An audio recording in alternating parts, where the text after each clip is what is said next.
The lord. మన ప్రభుని రక్షకుని కరుణ సంపన్నుడైన యేసు క్రీస్తు ప్రశస్త నామములో మీ అందరికీ మా హృదయాంతరాల నుంచి శుభములు వందనాలు తెలియజేస్తున్నాం. అందరు సంతోషం ఉన్నారు కాదు, ఈరోజు కూడా యేసయ్య మాట వినడానికి సిద్ధంగా ఉన్నారు కాదు.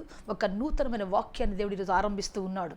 ఒక్కోసారి నేను అనుకుంటాను, నేను చాలా చెప్పేశాను, ఇంకేం మెసేజెస్ లేవు అనుకుంటాను. కానీ దేవుడు మరలా ఊట తెరుస్తాడు, మరలా ఆయన వాక్యాన్ని కొనసాగిస్తాడు. సుప్రియ దేవుని బిడ్డ, దేవుని మాట అంతము లేనిది, దేవుని మాట ఎన్నడూ ఆగనిది, అది ఆగని మన్నా. హల్లెలూయా.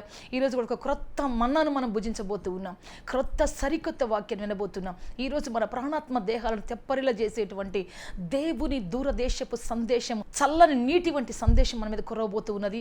జాగ్రత్తగా మనం దేవుని మాట వింటాం. ఈరోజు మన హృదయాలను తృప్తిపరచుకుంటాం, ప్రార్థన చేసుకుంటాం. అందరి తలలు వంచి, అందరికి కూడా నోరు తెరిచి, ప్రభువా మీకు స్తోత్రం, హల్లెలూయా హల్లెలూయా హల్లెలూయా. యేసు మిమ్మల్ని ఆరాధిస్తున్నాం, స్తుతిస్తున్నాం, మీకు మహిమ చెల్లిస్తున్నాం. మీ వాక్యం మంచు వలె కురియును గాక, జలపాతం వలె ఎగసి పడును గాక తండ్రి. ప్రతి మోడు బారిన జీవితాన్ని చిగురింప చేయును గాక, ప్రతి బీడు బారిన బ్రతుకులను ప్రభువా అయ్యా పచ్చని పచ్చిక బయలు వలె మార్చును గాక తండ్రి. నాయన ఫల వృక్షములతో అలంకరించును గాక తండ్రి. మీకు స్తోత్రం. అద్భుతం జరుగును గాక ప్రభువా, ఆశ్చర్య కార్యము జరుగును గాక తండ్రి. నాయన ఇప్పుడే ఆకాశము తెరవబడును గాక, మహిమ గల మీ సన్నిధి దిగి వచ్చును గాక తండ్రి. ప్రతి ఒక్కరి జీవితం అద్భుతం జరుగును గాక తండ్రి. మీ కృప తోడిచి నడిపించి బలప సహాయం చేయమని, అయ్యా మీరు అభిషేకించమని, ఆదరించమని, సమాధానం దయచేయమని, కృప కరుణను దయచేయమని, ఆశీర్వదించమని యేసుక్రీస్తు శక్తి కలిగిన నామములో అడిగి వేడుకొంచున్నాము తండ్రి. ఆమేన్ ఆమేన్ ఆమేన్ ఆమేన్. బైబిల్ నుంచి ఒక వాక్యం చదువుకుంటాం. యేసే జవాబు అనే కార్యక్రమం ద్వారా దేవుడు మనతో మాట్లాడబోతున్నాడు. మీ కొరకు ప్రతి ప్రోగ్రాం ప్రతిరోజు యూట్యూబ్లో సంక్షిప్తం చేయబడుతున్నది. దయచేసి ప్రతి ఒక్కరు కూడా ఈ ప్రోగ్రామ్స్ మీరు మాత్రమే కాదు, మీతో పాటు అనేకులు కూడా పరిచయం చేయండి, అనేకులకు షేర్ చేయండి. అనేకులు ఈ వాక్యాన్ని చదివి తమ జీవితాన్ని బాగుపరుచుకున్నట్లుగా వారితో ఈ యొక్క వాక్యాన్ని పంచుకోండి. ప్రియ దేవుని బిడ్డ, దేవుడు మీ చేతుల కష్టార్జితాన్ని ఖచ్చితంగా ఆశీర్వదిస్తాడు, అద్భుతం చేస్తాడు. దేవుడి కోసం మీరు చేసిన ప్రతి పనిని దేవుడు ఖచ్చితంగా దీవించబోతున్నాడు, మీకు ప్రతిఫలం ఇవ్వబోతూ ఉన్నాడు. Praise lord. హల్లెలూయా. చదువుకుంటాం. ఈ రోజున మీకు ఒక మంచి ఉపమానం చెప్పాలని ఆశపడుతున్నాను. చదువుదాం. మత్తయి సువార్త 21వ అధ్యాయం. మనందరికీ బాగా తెలిసినటువంటి ఒక అద్భుతమైనటువంటి ఉపమానం చూద్దాం. మత్తయి సువార్త 21వ అధ్యాయం 18వ వచనం చదువుకుంటాం. ఉదయమందు పట్టణమునకు మరలా వెళ్ళుచుండగా ఆయన ఆకలి గొనెను. అప్పుడు త్రోవ ప్రక్కన ఉన్న ఒక అంజూరపు చెట్టును చూచి దాని యొద్దకు రాగా దాని యందు ఆకులు తప్ప మరేమీ కనబడలేదు. కనుక దానిని చూచి, ఇక మీదట ఎన్నటికి నీవు కాపు కాయకుందువు గాక అని చెప్పాను.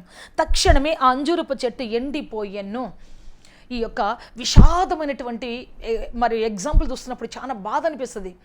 ఎందుకంటే ఒక కాపు గాని సమయంలో, కాయ లేని సమయంలో, ప్రకృతి సరిగ్గా లేని సమయంలో, పరిస్థితులు సరిగ్గా లేనప్పుడు, దానికి తగినంత వర్షం లేనప్పుడు, తగినంత గాలి లేనప్పుడు, తగినటువంటి వాతావరణం లేనప్పుడు, ఎండలు ఎగిసి పడుతున్నప్పుడు, మిడిసి పడుతున్నప్పుడు, అంతేకాదు మరి వేడి గాలులు రివ్వున కొడుతున్నప్పుడు అప్పుడు వచ్చాడు దేవుడు. ఒకవేళ అప్పుడు వచ్చి ఉంటాడేమో అంజూర పండ్లు ఎత్తుక్కోవడానికి. కానీ అది కాలము కాదు. చల్లటి కాలంలో, మంచి వాతావరణంలో, మంచి ఆహ్లాదకర పరిస్థితుల మధ్యలో దానిలో నిండా పండ్లు ఉంటాయి. కానీ ఇప్పుడు చూస్తే ప్రియ దేవుని బిడ్డ, దాంట్లో ఆకులు తప్ప ఏం లేకుండా పోయాయి. కారణం ఏంటంటే అది కాలం కాదు, సమయం కాదు. అయినా సరే దేవుడు ఏమంటున్నాడంటే, కనికరం చూపించకుండా ఏమంటున్నాడంటే, నువ్వు ఎండిపోదువు గాక, నీ ఫలం ఎవరు తినకుందురు గాక అని చెప్పేసి అన్నాడు. ఎంత భయంకరమైన శాపం! ఎందుకు ఇటువంటి మరి శాపం దేవుడు ఇచ్చాడు అంటే, ఈరోజు ప్రియ దేవుని బిడ్డ, దేవుడు ఏమైనా కనికరం లేనివాడా, దయ లేనివాడా? తెలియదా ఆయనకి ఏ సీజన్లో ఏ ఫలాలు వస్తాయో, ఎప్పుడు కాస్తాయో తెలియదా అంటే తెలుసు. ఆయనకి కాలం తెలుసు, సమయం తెలుసు, అన్నీ తెలుసు. అయినా శపించాడు. కారణం ఏంటంటే, కొన్ని కాలానుగుణంగా, కాలాన్ని ఆధారం చేసుకొని, పరిస్థితులను ఆధారం చేసుకొని ఫలించకూడదు. ఎందుకంటే అవి చాలా ఇంపార్టెంట్ అయిన ఫలములు. Praise lord. హల్లెలూయా. మీకు ఎగ్జాంపుల్ చెప్తాను చూడండి.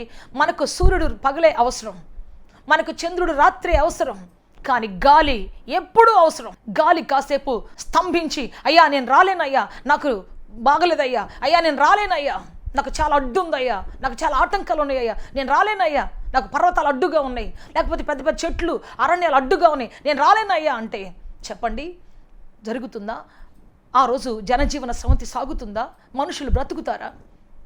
అందుకని నీకు అడ్డున్నా, ఆటంకం ఉన్నా, పర్వతాలు ఎదురైనా, భయంకరమైనటువంటి వృక్షాలు, వట వృక్షాలు ఎదురైనా, ఏది ఎదురైనా, ఏది ఏమైనా ఖచ్చితంగా గాలి వచ్చి తీరాల్సిందే.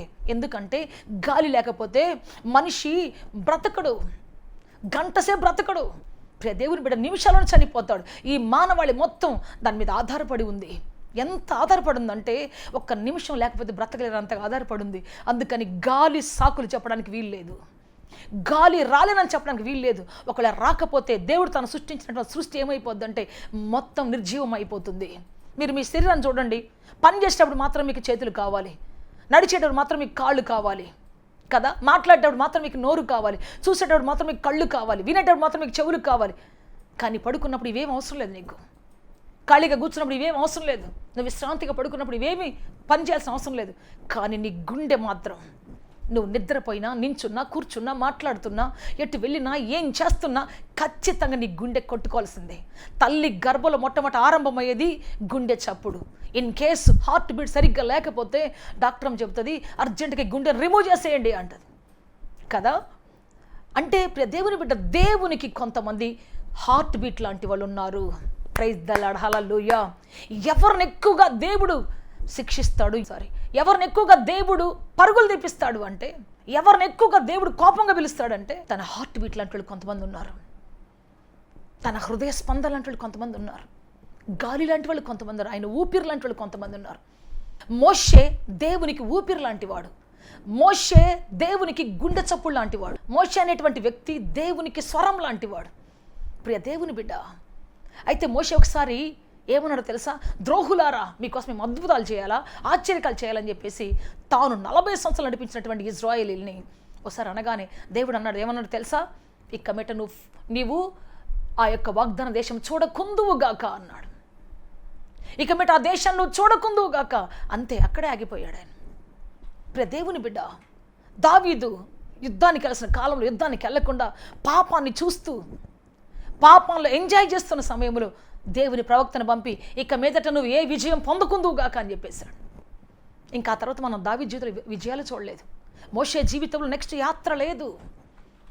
సంసోను దేశం కోసం పోరాడి, దేశం కోసం శత్రువుల బారి నుంచి కాపాడి రక్షించాల్సిన ఆయన శత్రు దేశంలో పాపములో పరవశిస్తున్నప్పుడు, సంతోషిస్తున్నప్పుడు దేవుడే సంసోనుతో చెప్పాడు, ఇక మీదట నువ్వే అద్భుత కార్యం చేయకుందువుగాక, ఇక మీదట నువ్వు నీ యొక్క అభిషేకంతో ఏమి చేయకుందువుగాక. That's all.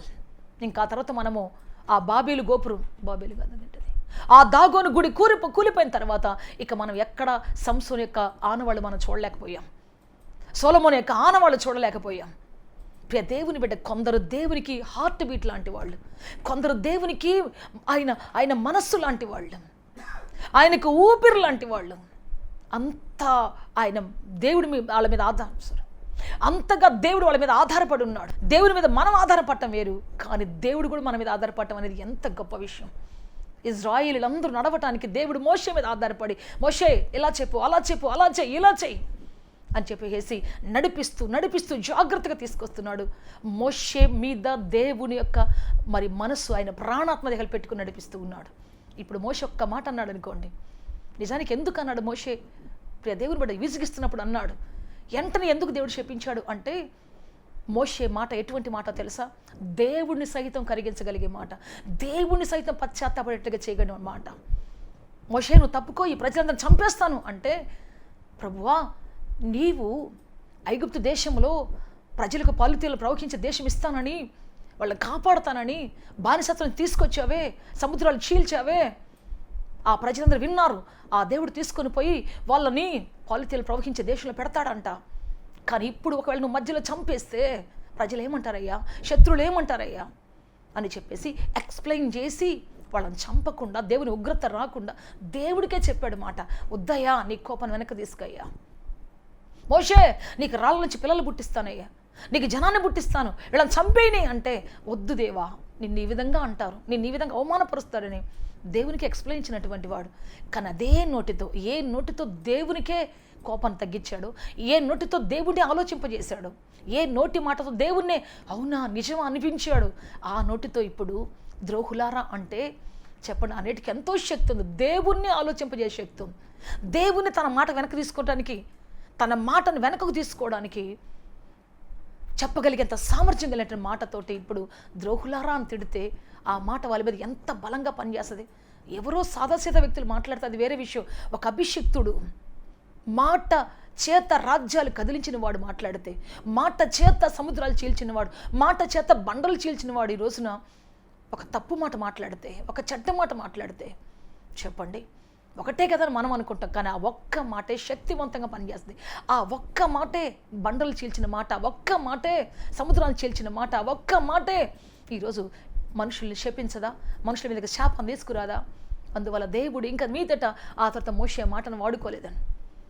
ప్రియ దేవుని బట్టి అనేక సార్లు మనం దేవుని గుండెగా ఉండి, దేవుని గుండె చప్పుడుగా ఉండి ఈ విధంగా మాట్లాడుతున్నప్పుడు, ఈ విధంగా వ్యతిరేకంగా పలుకుతున్నప్పుడు, వ్యతిరేకంగా ఉన్నప్పుడు ఖచ్చితంగా దేవుడి ఆగు అంటాడు. ఇక నీవు ఫలించవు, ఇక నిన్ను నేను వాడుకోను, పక్కన పడేస్తాను అంటాడు దేవుడు ఒకటే మాట. అందుకని ఈ రోజున మన జీవితంలో మనం అంజూరపు చెట్టు లాంటి వాళ్ళం. ప్రియ దేవుని బట్టి ఈ వాక్యాన్ని వింటున్నటువంటి నీవు అంజూరపు చెట్టు లాంటి వ్యక్తివి.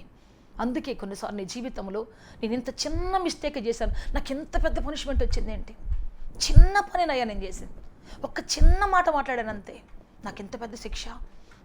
మనకు బైబిల్లో మిరియాము ఉంది కదా, మిరియాము 6 లక్షల కాల్బలాన్ని నడిపించి సంతోషంగా ఆనంద గీతాలు పాడుతూ, పరవశిస్తూ, తంబురు వాయిస్తూ, నాట్యం చేస్తూ, పాటలు పాడుతూ అంతమందిని ఉజ్జీవింపచేసింది.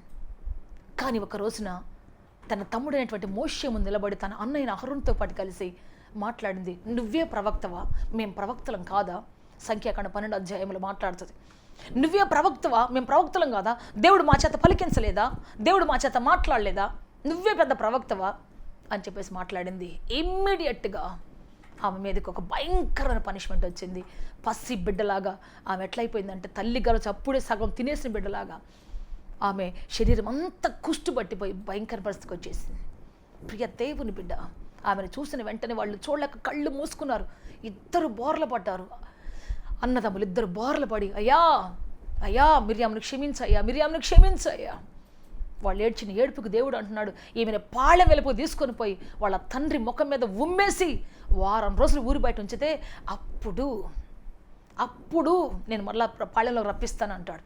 కానీ మీరు ఆ తర్వాత మిరియాము చరిత్ర చూస్తే ఒక్క పాట పాడినట్టు కానీ, ఒక్క తంబుర వాయించినట్టు కానీ, సితార వాయించినట్టు కానీ, ప్రజల మధ్యలో సంతోష గానాలు చేస్తూ వచ్చినట్టు కానీ, ఆరాధన చేస్తూ వచ్చినట్టు కానీ ఎక్కడా లేదు, ఎక్కడ కనబడలేదు మిరియాం. ఆమె లైఫ్ అక్కడ ఆగిపోయింది. ఆమె ఒక అంజూరపు చెట్టు లాంటిది, ఆరాధన పల్లకి లాంటిది, దేవునికి హృదయ చప్పుడు లాంటిది. ఆ రోజుల్లో పాటలు పాడేవాళ్ళు ఎవరు లేరు. అంతగా పాడి స్తుతించి ఆరాధించేటువంటి ఒక ఆరాధికురాలు ఒక్క మాట మాట్లాడినందువల్ల చెప్పండి, ఆ మాట వల్ల ఆమె లైఫ్లో ఇంకా ఆ గర్వం వల్ల ఆమె లైఫ్లో ఎప్పుడు ఇంకా వాడబడలేదని, ఎక్కడ దేవుని యొక్క సన్నిధిలో కనబడలేదు. ప్రియ దేవుని బిడ్డ, దేవుని స్పందన ఎరిగి ఉన్నటువంటి మన జీవితాలు, దేవుని యొక్క హృదయంగా మిగిలిపోయినటువంటి మన జీవితాలు, ఒక్క వ్యతిరేక మాట మాట్లాడినా, అభిషక్తులకు విరుద్ధంగా మాట్లాడినా, దేవుని ప్రజలకు విరుద్ధంగా మాట్లాడినా, అసలు ఆ మాట నీ నోట్లోంచి వచ్చినా ఎదుటి వాళ్ళు పాపుల, దుష్టుల, దౌర్భాగ్యుల దేవుడు చూసుకుంటాడు. వాళ్ళని అనాల్సినటువంటి పరిస్థితి మన జీవితంలో రాకుండా ఉంటే మంచిది. ఎందుకంటే నీ స్వరం కృపని కోల్పోతుంది, నీ అభిషేకం దిగిపోతుంది. నువ్వు మామూలు వ్యక్తిగా మాట్లాడినప్పుడు ఇక నీ జీవితంలో ఉన్నట్టు అభిషేకపు కొలతలు తగ్గిపోతాయి. ఆ తర్వాత నువ్వు ఎంత ఏడ్చినా, దుఃఖపడినా, ప్రియ దేవుని బిడ్డ పాళ్యం వెలుపల ఉండాల్సిందే, అభిషేక వెలుపల ఉండాల్సిందే, ఆరాధన అవతల ఉండాల్సిందే, ఆ మహిమ కలిగినటువంటి ఆ స్థితి వెనక ఉండాల్సిందే తప్ప రాలేవు. కొంతమంది దేవుడు మహిమలో కప్పుకుంటాడు, కొంతమందిని అభిషేకంలో కప్పుకుంటాడు, కొంతమందిని అభిషేకంతో నింపుకొని తన చేతి పక్కనే పెట్టుకుంటాడు ఆయన. దేవుడు అంటాడు, నువ్వు నా యుద్ధ ఆయుధానివి, నా గండ్రగొడ్డలివి అంటాడు ఆయన ఇర్మియాను చూసి. Praise the lord, hallelujah. So మనమందరం కూడా ఆయన యుద్ధ ఆయుధాలం. ఆయన తన మహిమలో కప్పి దాచుకుంటాడు, అవసరం వచ్చినప్పుడు వాడుతాడు దేవుడు. ప్రియ దేవుని బిడ్డ, అప్పుడు కానీ మనం సరిగ్గా లేకపోతే దేవుడు అంటాడు, ఇక నీ ఆరాధన నాకు అవసరం లేదు, ఈ గర్వపు మాటలు మాట్లాడుతున్న నీ స్వరంలోంచి వచ్చే ఆరాధన నాకు అవసరం లేదు, ఈ అభిషక్తులకు విరుద్ధంగా మాట్లాడుతున్నటువంటి వ్యతిరేక మాటలు మాట్లాడుతున్న నీ నోరు నా పాట అవసరం లేదు, నా పాట పాడాల్సిన అవసరం లేదు, నీ నోటితో నన్ను స్తుతించాల్సిన అవసరం లేదు, నీ నోటితో నన్ను ఘనపరచాల్సిన అవసరం నాకు లేదు, స్టాప్ ఇట్ అంటాడు. ఇక నువ్వు పాడకుందువుగాక అంటే మన జీవితాలు, పాట పాడే జీవితాలు ఏమైపోతాయి? నువ్వు సేవ చేయకుందువుగాక అని చెప్పేసి ఒక సేవకుడికి దేవుడు చెప్తే ఆ సేవ ఏమైపోతుంది? పరిస్థితులు ఏమైపోతాయి? ప్రియ దేవుని బిడ్డ, మనం అంజూరపు చెట్లము, దేవునికి అత్యంత విలువైనటువంటి ఫలించేటువంటి చెట్లం.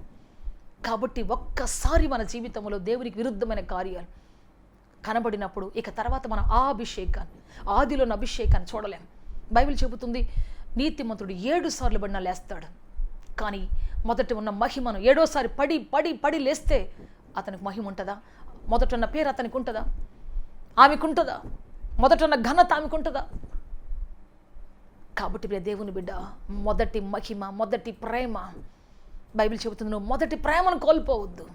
మొదటి ఆది ప్రేమను కోల్పోవద్దు. ఆది అభిషేకాన్ని కోల్పోవద్దు.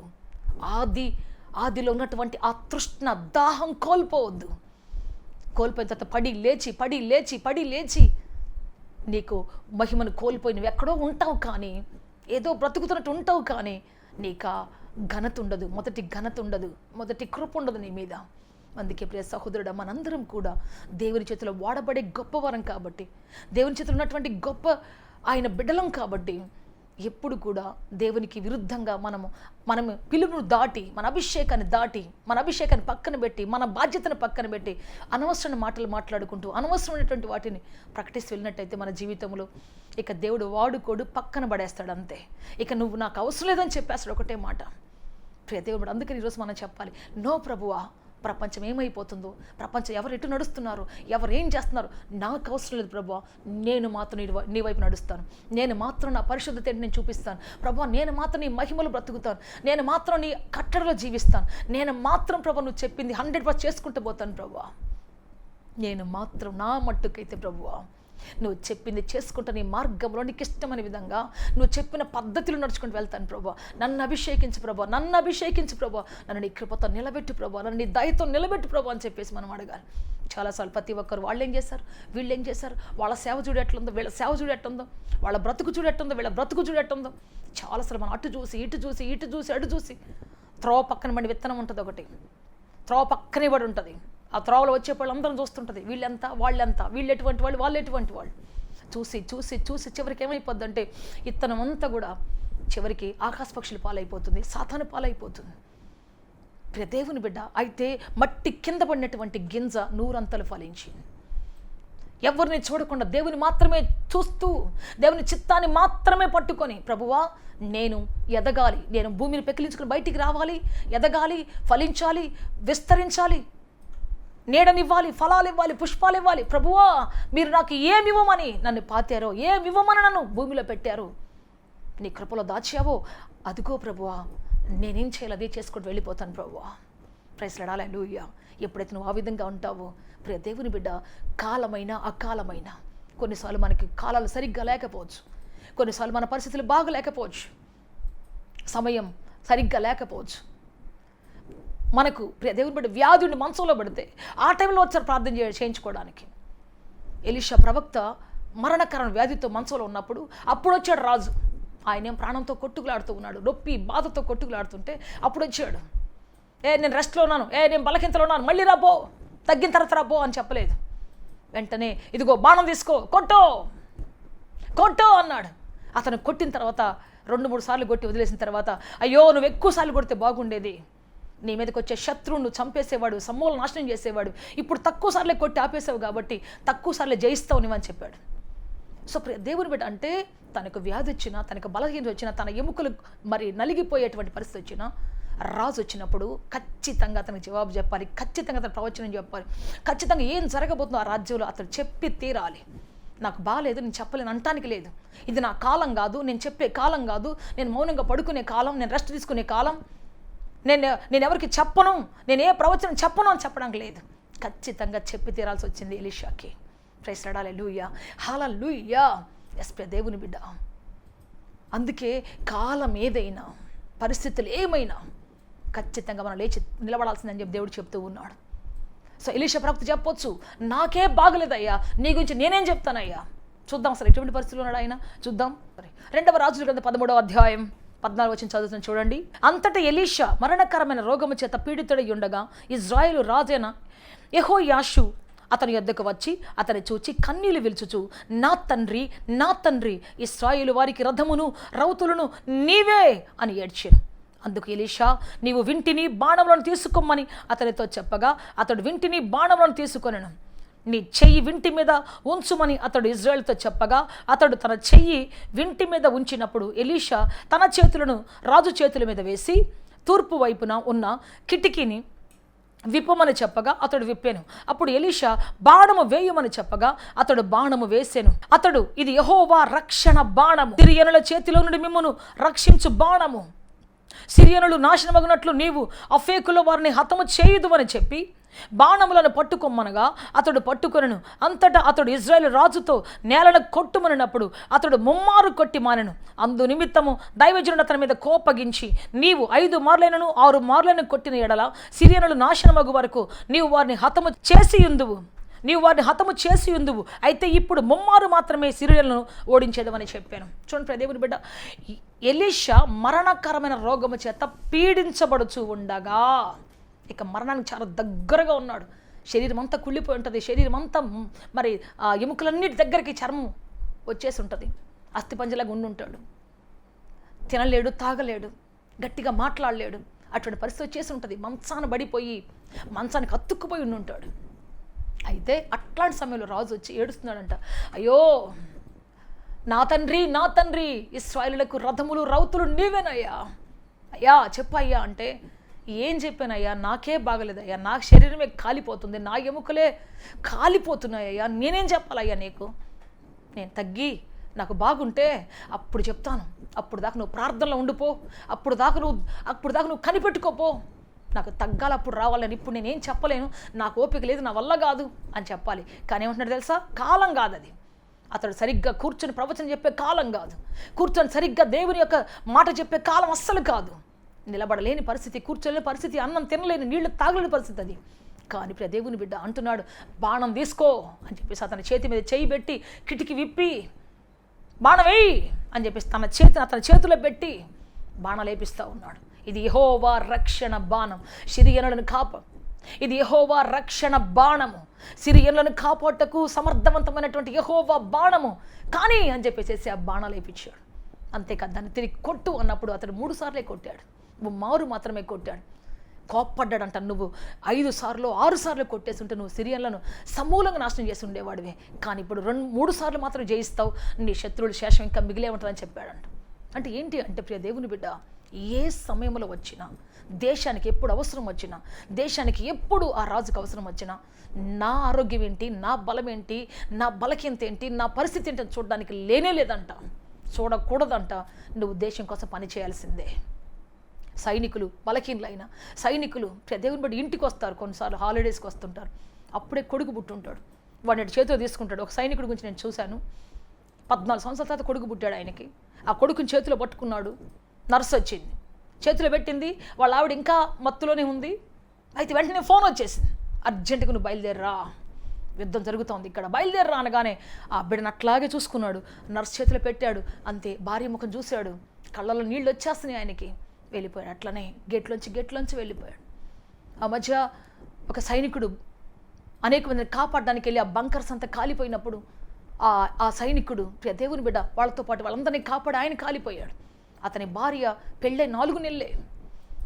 దేవుని బిడ్డ అటువంటి పరిస్థితిలో, ఆ ఘోరమైన పరిస్థితుల మధ్యలో ఆమె ఏడ్చుకుంటూ వచ్చి ఆ పరమవీర చక్ర అవార్డు తీసుకుంటా ఉన్నప్పుడు చెబుతుంది, నా భర్త రాత్రి మాట్లాడాడు నాతో, మేము రాబోతున్న 50 సంవత్సరాలు ఎలా ఉండాలి, మేము ఎంతమంది పిల్లల్ని కనాలి, ఎటువంటి ఇల్లు కట్టుకోవాలి, అన్నీ మాట్లాడాడు. కానీ నా భర్త వెళ్ళిపోయాడు. దేవుని బిడ్డ పెళ్ళైనటువంటి కొద్ది రోజులకే డ్యూటీలో జాయిన్ అయిపోయాడు. కారణం ఏంటంటే, వాళ్ళు గుండెకాయ లాంటి వాళ్ళు, ఊపిరి లాంటి వాళ్ళు సొంత ఆశలతో, సొంత ఉత్సాహాలకో, సొంత ఆనందాలకో తావివ్వడానికి వీల్లేదు. నా ఆరోగ్యం బాగుంటే నేను చేస్తాను, పెళ్లి చేసుకున్నాను కాబట్టి రాను, ఆరోగ్యం బాగాలేదు కాబట్టి చెప్పను నీకు ప్రవచనం అంటానికి లేదు. ఎందుకంటే వీళ్ళు ఊపిరి, వీళ్ళకి తెలియజేసినటువంటి ప్రవచనం, వీళ్ళకి దేవుడు చెప్పిన మాట, వీళ్ళ నోట్లో ఉంచిన మాట దేశాన్ని కాపాడే మాట, శత్రు సమూహాన్ని నాశనం చేసే మాట, రాజులకు బలమిచ్చే మాట, అధికారులకు బలమిచ్చే మాట, యెహోయాషుకు బలమిచ్చే మాట. అది ఎలీషా గారు మౌనంగా ఉంటే ఆ దేశంలో ఏం జరగబోతుందో తెలియదు, ఏ శత్రులు ఏ విధంగా వస్తున్నారో తెలియదు. అందుకని ప్రియ దేవుని బిడ్డ, అతను ఖచ్చితంగా సమయం అందు నా సమయం పలకాల్సిందే. నేను పలకలేని దేవుడా, నా చేత కాదు ప్రభా, నాకే బాలేదు ప్రభు అంటానికి లేదు. అందుకని ప్రియ దేవుని బిడ్డ, ఆ కాలమందును ఫలించేటువంటి వారిగా ఉండాలి. రోగమైన, వ్యాధైనా, బలకింతైనా 100% దేవుని కోసం ప్రత్యేకించబడిన ప్రజలు, దేవుని కోసం ప్రార్థన కోసం నియమించబడిన ప్రజలు, పరిచర్య కోసం నియమించబడిన ప్రజలు, ఎన్ని పరిస్థితులు వచ్చినా, ఎన్ని నిందలు వచ్చినా, అవమానాలు వచ్చినా, ఎన్ని రకాలుగా ప్రజలు ఒకవేళ మాట్లాడినా, పనిచేసే వాళ్ళకే దెబ్బలు తగులుతుంటే తెలుసా మీకు, పరిచయం చేసేవాళ్ళు బయట వాళ్ళు వస్తారు, వాళ్ళు చేయరు, చేసేవాళ్ళని చేయనీరు. ఏంటి ఇటు చేశారు, అటు చేశారు, ఎందుకు అటు చేశారు, ఏమి ఇట్లున్నారు, చెయ్యరు, చేసేవాళ్ళని చేయనివ్వరు. చేసేవాళ్ళకి ఎప్పుడు పడుతూనే ఉంటాయి, నిందలు పడుతూనే ఉంటాయి, అవమానం పడుతూనే ఉంటుంది, కష్టపడే వాళ్ళకి ఎప్పుడు కూడా దెబ్బలు పడుతూనే ఉంటాయి. కానీ పలానోళ్ళు అన్నారే అని నువ్వు కాడి భుజాన కిందకి దించి వెళ్ళకూడదు. ఇలా మాట్లాడారే ఎదురు తిరిగి మాట్లాడకూడదు. నీ అభిషేకాన్ని కోల్పోతావు, నీకున్నటువంటి ఆ కృపావరాన్ని కోల్పోతావు. మనుషులను జయించడం కోసం నువ్వు దేవుని కృపను పోగొట్టుకుంటావా? మనుషులతో మాట్లాడి ఏదో నీ కోపాన్ని తీర్చుకోవడం కోసం దేవుని ఉగ్రతకు పాత్ర నో. నువ్వు కూల్గా తలంచుకొని పని చేస్తుంటేనే దేవుని మహిమ అక్కడ పనిచేస్తుంది, దేవుని శక్తి అక్కడ పనిచేస్తుంది. ప్రైజ్ లార్డ్, హల్లెలూయా. పాట పాడే వాళ్ళకి ఎన్నో వస్తుంటాయి, ఉద్రేకాలు వస్తుంటాయి, ఎన్నో రకాలుగా పరిస్థితులు వస్తుంటాయి. వాక్యం చెప్పే వాళ్ళకి సాతాను అనేక గలిబిలి కలిగిస్తుంటుంది, అనేక కష్టాలు వెనక్కలాగే పరిస్థితులు వస్తాయి. కానీ నా పరిస్థితి బాగాలేదు, నేను చెప్పలేను అంటానికి లేదు, నేను పాడలేను, నా వల్ల కాదు అంటానికి లేదు. సమయమందును అసమయమందును కాలమే లేదు, ప్రతి నిమిషం నువ్వు ఉండాల్సిందే. ప్రైజ్ ది లార్డ్, హల్లెలూయా. ఎందుకు అంటే నువ్వు దేవునికి హార్ట్ లాంటివాడు, నువ్వు దేవునికి ఊపిరి లాంటి వ్యక్తివి. Praise the lord, hallelujah. So అంజూరపు చెట్లు వల్ల ఏంటి ప్రయోజనాలు ఉన్నాయి మనం చెప్పుకోబోతూ ఉన్నాం. ప్రియ దేవుని బిడ్డ, ఇవన్నీ కూడా అంజూరపు చెట్టు చాలా ఇంపార్టెంట్ అయింది. ఈ యొక్క ఎపిసోడ్ తప్పకుండా చూడండి, ఖచ్చితంగా ఈ ధారావాహికను అయిపోయేంత వరకు చూడండి, దానిలో ఉన్నటువంటి అద్భుతాలు ఆశ్చర్యకాలు చూడండి. సో ప్రియ దేవుని బిడ్డ, మనం మరలా నెక్స్ట్ ఎపిసోడ్లో కలుసుకుందాం. మనం అందరూ కూడా ప్రార్థన చేసుకుంటాం. ప్రభువా, నా జీవితంలో అద్భుతం చెట్టు దిగిరండి ప్రభువా, నేను ఒక అంజూరపు చెట్టు వల్ల బాధ్యత గల వ్యక్తిగా ఉండాలి, నీ ఊపిరిగా, నీ గుండెగా, నీ గుండె చప్పుడుగా నేను ఉండాలి ప్రభువా, ఒక బాధ్యత గల వ్యక్తిగా నేను బ్రతకాలి ప్రభువా అని చెప్పేసి మనం ప్రార్థన చేసుకుంటాం. అందరూ తలల వంచి ప్రార్థన చేసుకుంటాం. థ్యాంక్ యూ జీసస్, హల్లెలూయా, హల్లెలూయా. గొప్ప దేవుడా, శక్తిమంతుడా, బలవంతుడా, ఆశ్చర్యకరుడా, మిమ్మల్ని ఆరాధిస్తాం, స్తుతిస్తున్నాం. మీకు మహిమ, ఘనత, ప్రభావములు ఆరోపిస్తున్నాం పరలోకపు తండ్రి. హోలీ స్పిరిట్ గాడ్, నలిగిపోతున్న ప్రజలు బలకింతల మధ్యలో కూడా పని చేయాల్సి వచ్చి ప్రభువా, చెయ్యలేని సమయంలో కూడా చేయాల్సి వచ్చి ప్రభువా, ఎంతమంది ప్రజలు నలిగిపోతున్నారు తండ్రి. పని చేస్తూ కూడా నిందించబడుతున్న వారు, పని చేస్తూ కూడా అవమానపరచబడుతున్నటువంటి వారు ఉన్నారు ప్రభువా. వారందరూ నీ అంజూరపు చెట్లు తండ్రి, వారందరూ నీ ఫలాలు ప్రభువా, వారందరూ నీ గుండె చప్పుడు ప్రభువా, వారందరూ నీ హృదయ స్పందన ప్రభువా. అయ్యా, అట్టివాని మీరు లేవనెత్తండి అయ్యా, సంధించండి అయ్యా, బ్రతికించండి అయ్యా, అట్టివాని మీరు బ్రతికించండి అయ్యా. కృపచేత నింపండి, బలము చేత నింపండి, ఆశీర్వాదంతో నింపండి ప్రభువా. కృంగిపోకుండా తండ్రి నాయన, బలకైన పడిపోకుండా, తప్పిపోకుండా ప్రభువా మీ పిల్లలను సంరక్షించి నడిపించండి అయ్యా. మిరియాం వల్ల ఎవరు తప్పిపోకూడదు నాయన, మిరియాం వల్ల ఎవరు కూడా ప్రభా పాళెం వెలుపలికి వెళ్ళకూడదు నాయన, మహిమలోంచి బయటికి వెళ్ళకూడదు ప్రభువా, కృపలోంచి బయటికి వెళ్ళకూడదు ప్రభువా, దయలోంచి బయటికి వెళ్ళకూడదు ప్రభువా. నువ్వు ఏం చేయాలి అది చేసుకుంటూ ముందుకెళ్ళే భాగ్యం దయచేయండి తండ్రి, ఏం చేయాలో చేసుకుంటూ ముందుకెళ్ళే కృప దయచేయండి ప్రభువా. మీరు చెప్పిన మాట మాత్రమే మా లక్ష్యము తండ్రి, మీరు మా ముందు ఉంచిన గురి మాత్రమే మా యొక్క ధ్యానం ప్రభువా, మా ధ్యాసదే కావాలి ప్రభువా. ప్రజలు ఏం చేస్తున్నారు, లోకం ఎట్టిపోతుంది, మాకు అవసరం లేదు ప్రభువా. సమస్తాన్ని కంట్రోల్ చేసుకున్న దేవుడు మీరయ్యా. మేము మాత్రం మాకు చెప్పిన పని 100% నెరవేర్చుకుంటూ ముందుకెళ్ళే కృప దయచేయండి అయ్యా. మా కనులు అటు ఇటు చూడకుండా ప్రభువా, గురి వద్దకే పరిగెత్తుకుంటూ వెళ్ళే కృప దయచేయండి తండ్రి, గురి వద్దకే వెళ్ళే భాగ్యం దయచేయండి తండ్రి. శక్తితో నింపండి, బలముతో, జీవంతో నింపి నడిపించి బలపరచమని సహాయం చేయమని. యేసయ్యా, యేసయ్యా, యేసయ్యా, తప్పిపోనియొద్దు ప్రభువా. ఇప్పటికే తప్పిపోయిన వాళ్ళు అనేక మంది ఉన్నారు ప్రభువా, సమకూర్చండి తండ్రి, వారిని సమకూర్చండి ప్రభువా, వారిని నిలబెట్టండి ప్రభువా, వారిని ఆదరించండి ప్రభువా, వారిని అద్భుతంగా నడిపించండి ప్రభువా, ఆశీర్వాదంతో నింపండి తండ్రి. మీ కృపతో, బలముతో, శక్తితో, జీవంతో నింపి నడిపించమని. విమర్శించే పెదవులను ఆపండి తండ్రి, విమర్శించే మాటలు ఆపండి ప్రభువా. విమర్శకు ఎదురు నిలిచినటువంటి వారమై తండ్రి, వెనుకున్న వాటిని అలక్ష్యపరిచి ముందున్న వాటిగా పరిగెత్తున్నట్లుగా తండ్రి, పౌలు పాదాల వలె, పౌలు యొక్క డెసిషన్ వలె, పౌలు యొక్క తీర్మానం వలె ప్రభువా, పౌలు యొక్క పరుగు వలె తండ్రి, మా పరుగును మార్చి నడిపించమని సహాయం చేయమని, మీరు అభిషేకించి ఆదరించమని యేసుక్రీస్తు శక్తి కలిగిన నామములో అడిగి వేడుకొంచున్నాము తండ్రి. Amen, amen, amen, amen. May God bless you all. దేవుడు అత్యధికంగా దీవించి ఆస్వాదించి ఉన్నతంగా ఫలవర్తి మార్చునుగాక. ఆయన అంజూరముగా, ఆయన హృదయ స్పందనగా నీ జీవితాన్ని మార్చి నడిపించి బలపరచునుగాక. ఆమేన్, ఆమేన్. సత్యముతో ఆరాధించాలని ఆశిస్తున్నారా? యేసయ్యను గూర్చి మరింత లోతుగా తెలుసుకోవాలని అన్వేషిస్తున్నారా? శ్రమల, వేదనల, గొడ్రాలితనమా, నిరుద్యోగమా, ఓటమియా, సమస్య ఏదైనా జవాబు మాత్రం యేసులోనే. మీ సమస్యల కొరకు ప్రార్థించుటకు మా ప్రయత్న ద్వారములు ఎల్ల వేళలా తెరవబడే ఉంటాయి. వివరములకు మా చిరునామా హోలీ ప్యారడైజ్, KH వాడ, నవాబ్పేట, నెల్లూరు, ఆంధ్రప్రదేశ్, ఇండియా. మా ఫోన్ నంబర్లు 9247807631 మరియు రండి, మీ దుఃఖ దినములు సమాప్తములగును.